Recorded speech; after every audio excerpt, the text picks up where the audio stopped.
Hello students, let's do the exercise for Chapter 1, PowerPoint 2019. Choose the correct option. Question 1. Which feature of PowerPoint allows the user to create a slideshow or presentation using the photographs or image files selected by the user? Answer. Option A. Photo album. Question 2. The comments and observations added by the presenter on the text, images forming part of the presentation are called. Answer. Option A. Annotations. Question 3. Which button is used to rotate the selected photograph by 90 degrees in clockwise direction? Answer. Option B. Rotate right. Question 4. Which dock appears at the time of screen recording? Answer. Option C. Recording control dock. Tick the correct statements and cross the wrong ones.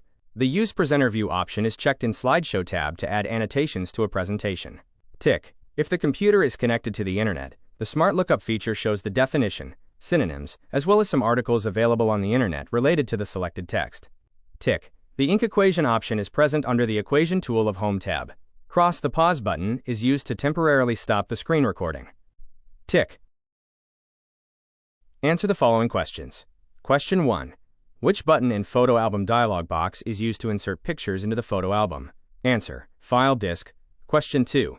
How is Ink Equation feature used?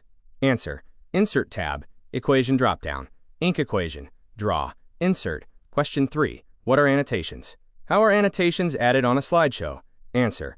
Annotations are the comments and observations added by the presenter on the text, images forming part of the presentation. Slideshow tab. Select Use Presenter View. From Beginning, click on Pen. Question 4. Write the steps to use Smart Lookup feature in PowerPoint. Answer. Right-click on a word, phrase, click Search Lookup. Thank you.